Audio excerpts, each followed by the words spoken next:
Now in this video, we're going to have a look at how we can add tasks. So we're here on the home page or the Parent Centre first of all.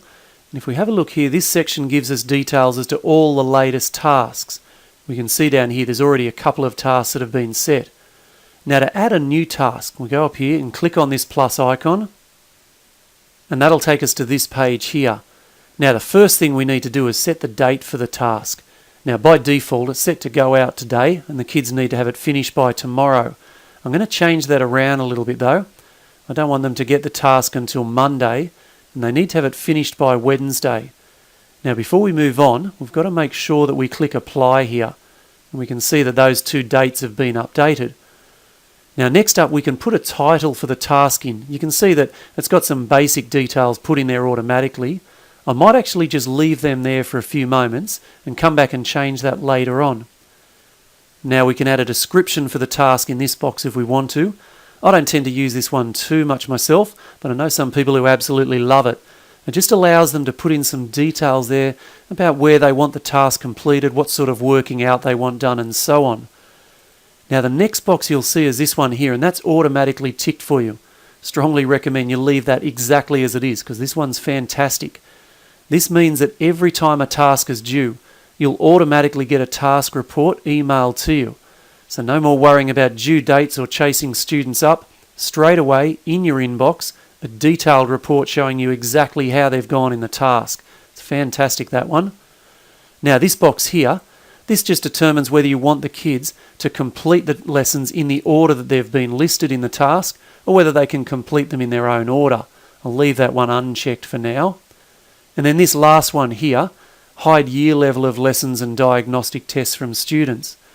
Well, I find this one's particularly useful if you've maybe got a student who might be struggling a bit with their work and you've decided to give them some lessons maybe from a lower grade level, but you don't want them to become too discouraged. Now, I don't need that in this particular task though. So now let's look at setting the specific details. We'll start off here by adding recipients. So we can see down the bottom here, we've got our 3 kids. Now I only want Jess to do this particular task. So I'll click add, and we can see her name appears in the box there. We can add more than one recipient if we want to, but I only want Jess to do this particular one. Now next up we need to add lessons. So clicking up here. Now when this initially opens, it gives you access to every single lesson on CTCMath. A little bit more than we need though, so we might filter this down a bit.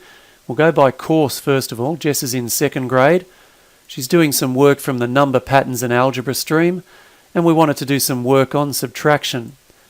Now I definitely wanted to do this first lesson here, subtraction up to 20, so I'll add that one. I also think I might get her to do this second one. Now having a little bit of a think about this one here, counting on to find the difference. I might add that lesson, but now as I'm having a look at that up there, I think 3 lessons might be a bit too much. So what I can do, go over to the side here and click on that red cross and that'll delete that particular lesson. We've also got the option, if we click here, of changing the order of the lessons using these up and down buttons. Now as I look at that though, I don't think that's too good. I think it was better the way it was, so I'll click that back down and leave them there. Now the last thing we need to consider with lessons, these 2 checkboxes up here. If we have this first one checked, then they need to attempt all questions and reach their pass grade in order to complete a lesson, or we can change it to this one where they only need to attempt all of the questions to complete the lesson. Now I think I want Jess to read a pass grade though, so I'll go back to that first checkbox. Now the last thing we need to consider here is whether we want to add a diagnostic test or not. Now most people tend to use these either right at the start of a unit or when a unit's finished, just so they can see if their students are having any particular areas of weakness. I don't really need a diagnostic test in this case though, so we'll move on. So let's just check the details of the task here. We've got it set for Jess, got those couple of lessons there, and we didn't need to add a diagnostic test. Now the only thing I do want to do, go back here, and I'm going to change the name of the task just to subtraction. Now we'll go over here as always and click Save Task. Now when we have a look on this page here, we can see that task subtraction has been saved there for Jess. Well, that's all that's involved in adding a task for your students. Like everything on CTCMath, we've tried to make this as simple as possible so that you can use it most effectively to help your kids with their mathematics. But if you do get stuck with any of the details, don't hesitate to get in contact with us and we'll help you out.